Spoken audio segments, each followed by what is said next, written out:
Hello everyone, मैं नीता तिवारी आप सभी का स्वागत करती हूँ आपके अपने स्मार्ट लर्निंग के प्लेटफॉर्म पे। तो जैसा कि आप जानते हैं कि मैं आप लोगों को अभी हिस्ट्री पढ़ा रही हूँ और हिस्ट्री में हम लोग जो बौद्ध धर्म है ना, बौद्ध धर्म और जैन धर्म के बारे में पढ़ रहे हैं। ऑलरेडी बहुत सारी चीज़ें हम लोग पढ़ चुके हैं। मैंने बहुत सारी वीडियोज़ जो हैं आपके लिए अपलोड कर दी है। आज मैं आप लोगों को बताने जा रही हूँ कि जो भगवान बुद्ध ने जो 4 आर्य सत्य बताए हैं, ठीक है, तो कौन कौन से हैं। ठीक है, जो 4 आर्य सत्य हैं ये कौन कौन से हैं और क्या है इसमें। ठीक है, भगवान बुद्ध ने 4 आर्य सत्य में हमें क्या बताने की कोशिश की है, क्या बताया है। तो सबसे पहले उन्होंने बताया है 4 आर्य सत्य में दुख। ठीक है ना, सबसे पहले क्या है, दुख। ठीक है, उन्होंने सबसे पहले बताया है कि दुख जो है, किसी भी, बुद्ध ने कहा है कि किसी के मतलब प्रत्येक प्राणी के लिए उसका जो जन्म लेना भी दुख है, मृत्यु भी दुख है, मतलब हर तरफ दुख ही दुख है। ठीक है, और उस दुख का कारण क्या है, ठीक है ना, ये बताया है। तो सबसे पहले उन्होंने बताने की कोशिश की है कि जो कभी क्या होता है, हमें कोई अपने मनपसंद की जो चीज़ है वो नहीं मिलती है, ठीक है ना, तो हमें दुख होता है। कोई भी चीज़ हमें जो प्रिय जो वस्तु प्रिय हो, अगर हमें ना मिले हमें तो दुख होता है ना। तो इसका मतलब कि किसी से हम मिलते हैं तो हमें अच्छा लगता है, लेकिन हम जब उससे बिछड़ते हैं तो भी हमें दुख होता है। यानी कि दुख जो है वो जन्म से लेकर मृत्यु तक दुख ही दुख है। ठीक है, तो सबसे पहला 4 आर्य सत्य में उन्होंने हमें बताया है दुख। ठीक है, दूसरा हमें बताया है उन्होंने दुख समुदाय। ठीक है, दुख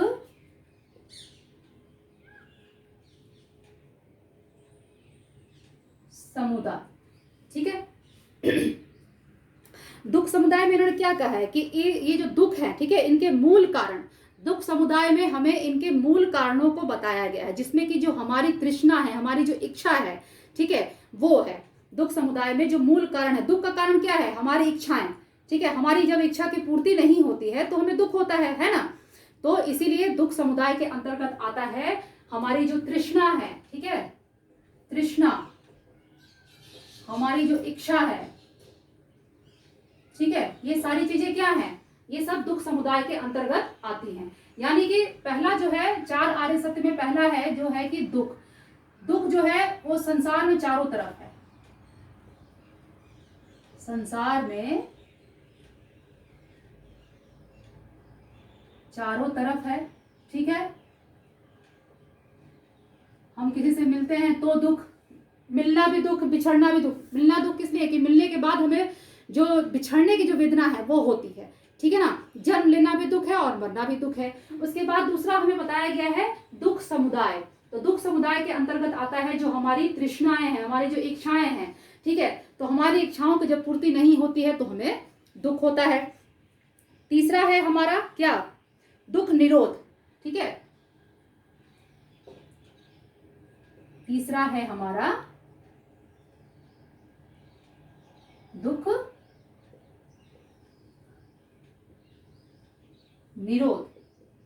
ठीक है, अब देखिए इसके अंतर्गत हमें क्या बताया गया है कि दुख के जो मूल कारण हैं उनका निर्मूलन करना। ठीक है ना, जो भी कारण है उसको कैसे, उस कारण को हटाया जा सके, उसका किस किस तरीके से उपाय किया जाए। ठीक है, उनका निर्मूलन जो है वो किस तरीके से किया जाए।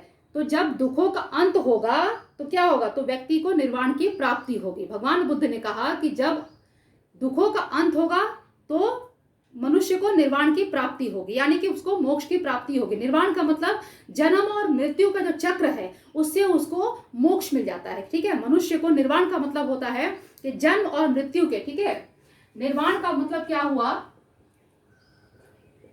निर्वाण का मतलब होता है जन्म और मृत्यु के जो चक्र से, सॉरी, चक्र से मुक्ति मिल जाना। ठीक है, छुटकारा मिल जाना। ठीक है, ये हुआ निर्वाण। ठीक है ना, तो इसलिए सबसे पहले उन्होंने बताया है कि दुख, ठीक है, 4 आर्य सत्य की दुख तो है, चारों तरफ संसार में जो है वो दुख है। उस दुख का कारण है, ठीक है ना, दुख समुदाय, यानी कि उस दुख का कुछ कारण है। इसमें उन्होंने प्रतीत्य समुत्पाद की भी बात की है। ठीक है, इसमें दुख समुदाय में भगवान बुद्ध ने प्रतीत्य समुत्पाद की भी बात की है, ठीक है। और इसमें क्या बताया है, प्रतीत्य समुत्पाद में कहने का मतलब ये है कि किसी वस्तु के उत्पन्न होने पर किसी अन्य वस्तु की उत्पत्ति होती है, ठीक है। किसी वस्तु के उत्पन्न होने पर किसी अन्य वस्तु की भी उत्पत्ति होती है और इसलिए इसे आश्रित उत्पत्ति का सिद्धांत भी कहते हैं, ठीक है। तो उसके बाद हमारा चौथा है दुख निरोध गामिनी प्रतिपदा, ठीक है। चौथा है हमारा दुख निरोध गामिनी प्रतिपदा। दुख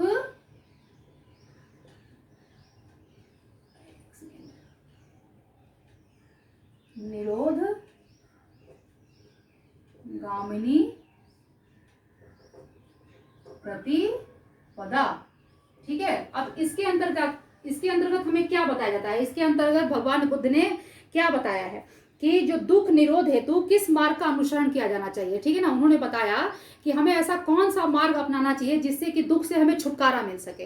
तो इसके लिए उन्होंने एक मध्यम मार्ग बताया, ठीक है। भगवान बुद्ध ने इसके लिए एक मध्यम मार्ग बताया, ठीक है। और उसमें क्या है, तो उसमें बुद्ध ने 3 मार्ग बताए, ठीक है। मध्यम मार्ग में 3 मार्ग बताए हैं, जिसमें कौन कौन सा है। पहला है शील, ठीक है। दूसरा है हमारा समाधि, प्रज्ञा और तीसरा है समाधि, ठीक है। तो हमारा क्या है प्रज्ञा, एक सेकंड थोड़ा सा मिस्टेक हो गया है, 1 मिनट इसको करेक्ट कर देती हूँ। देखिए 3 जो मार्ग हम बताए हैं उसमें पहला है प्रज्ञा, ठीक है। दूसरा जो है वो है शील और जो तीसरा है वो है समाधि, ठीक है। समाधि।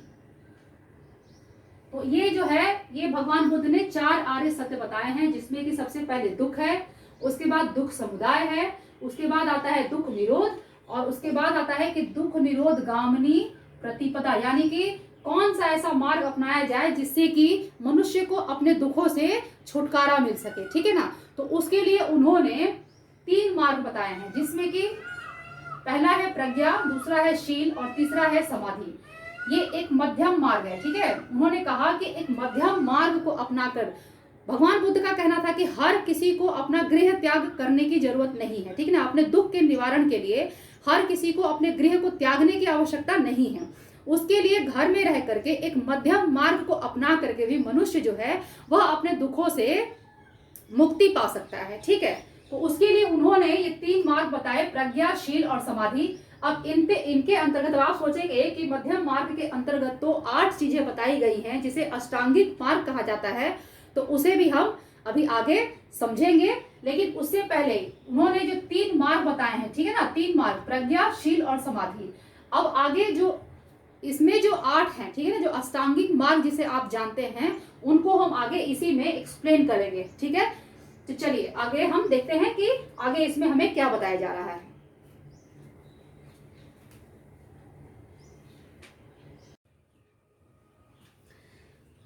तो चलिए अब हम देखते हैं कि जो भगवान बुद्ध ने जो 3 जो मार्ग बताए थे, ठीक है, वो कौन कौन से हैं, ठीक है। और इसके अंतर्गत ही जो अष्टांगिक मार्ग है, ठीक है, वो आते हैं। तो आइए हम उनको देखते हैं और उन्हें समझते हैं।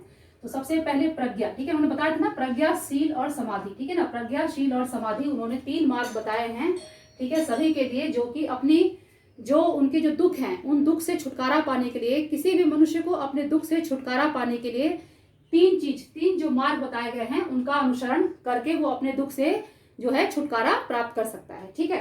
तो उसमें सबसे पहले है प्रज्ञा, और प्रज्ञा के अंतर्गत क्या आता है, सम्यक दृष्टि, ठीक है, सम्यक दृष्टि। दूसरा आता है सम्यक संकल्प और तीसरा है सम्यक वाणी, ठीक है। सम्यक दृष्टि, सम्यक संकल्प और सम्यक वाणी, ये तीनों किसके अंतर्गत आते हैं, प्रज्ञा के अंतर्गत आते हैं, ठीक है। अब बात आती है शील की।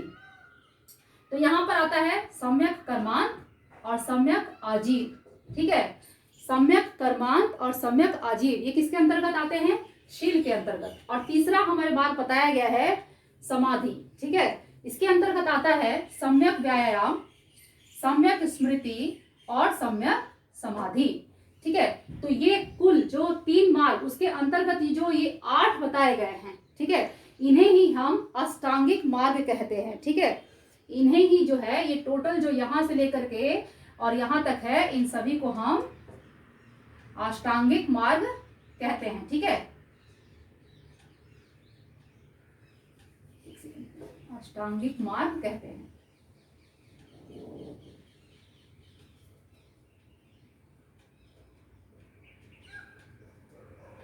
अष्टांगिक मार्ग। ठीक है, अष्टांगिक मार्ग इन्हें ही हम कहते हैं। ठीक है ना, जितने भी हैं। अब इसमें आप पूरा देख लीजिए, सम्यक दृष्टि, सम्यक संकल्प, सम्यक वाणी, सम्यक कर्मांत, सम्यक आजीव, सम्यक व्यायाम, सम्यक स्मृति और सम्यक समाधि। ठीक है, 8 होगा ना, 1 2 3 4 5 6 7 8। ठीक है, तो इन्हें हम मध्यम मार्ग भी कहते हैं। ठीक है, इन्हें मध्यम मार्ग भी कहा जाता है। ठीक है, इसे अष्टांगिक मार्ग और मध्यम मार्ग भी कहा जाता है। ठीक है ना, इसे जो है भगवान बुद्ध ने जो 4 आर्य सत्य बताए थे, ठीक है ना, कौन कौन से 4 आर्य सत्य बताए थे? पहला दुख, ठीक है ना, उसके बाद दुख समुदाय, ठीक है, उसके बाद दुख निरोध, और उसके लिए जो दुख निरोध गामिनी प्रतिपदा, यानी कि कौन से उपाय करके हम जो है दुख से जो छुटकारा पा सकते हैं। ठीक है ना, मोक्ष की प्राप्ति करने का मतलब निर्वाण की प्राप्ति। अच्छा, निर्वाण की मतलब क्या बताया था मैंने? निर्वाण का मतलब होता है जो जन्म और मृत्यु का जो चक्र होता है उससे छुटकारा पा लेना, उससे मोक्ष प्राप्त कर लेना। ठीक है ना, तो ये 4 आर्य सत्य थे, और इन दुखों से छुटकारा पाने के लिए भगवान ने हमें, जो भगवान बुद्ध है, क्या बताए? अष्टांगिक मार्ग बताए हैं, जिन्हें कि मध्यम मार्ग भी कहा जाता है। उसमें आता है प्रज्ञा, शील और समाधि, और इसके अंतर्गत प्रज्ञा के अंतर्गत आता है सम्यक दृष्टि, सम्यक संकल्प, सम्यक वाणी, शील के अंतर्गत आता है सम्यक कर्मान, सम्यक आजीव, और समाधि के अंतर्गत आता है सम्यक व्यायाम, सम्यक स्मृति और सम्यक समाधि। ठीक है, तो आई होप कि आप लोगों को ये जो चीजें हैं 4 आर्य सत्य के बारे में और जो अष्टांगिक मार्ग जो भगवान बुद्ध के द्वारा बताया गया है वो आप सभी को समझ में आ गया होगा। अभी यहाँ तक जो चीजें हैं वो क्लियर हो चुकी होंगी। ठीक है, तो चलिए हम नेक्स्ट वीडियो में फिर आगे मिलेंगे, जो और भी जो चीजें बाकी हैं, ठीक है, उनके बारे में, बुद्ध की शिक्षाओं के, उनके उपदेशों के बारे में, और भी जो भी चीजें बाकी है उनके बारे में हम नेक्स्ट वीडियो में देखेंगे। ठीक है, और मैंने आप लोगों के लिए क्वेश्चन आंसर्स की जो सीरीज है, ठीक है ना, वो भी स्टार्ट कर दी है, तो वो आप उन्हें भी आप जरूर देखिए। ठीक है, चलिए फिर हम नेक्स्ट वीडियो मिलेंगे, तब तक आप लोग पढ़ते रहिए, अपना ख्याल रखिए, खुश रहिए, मुस्कुराते रहिए। Bye bye.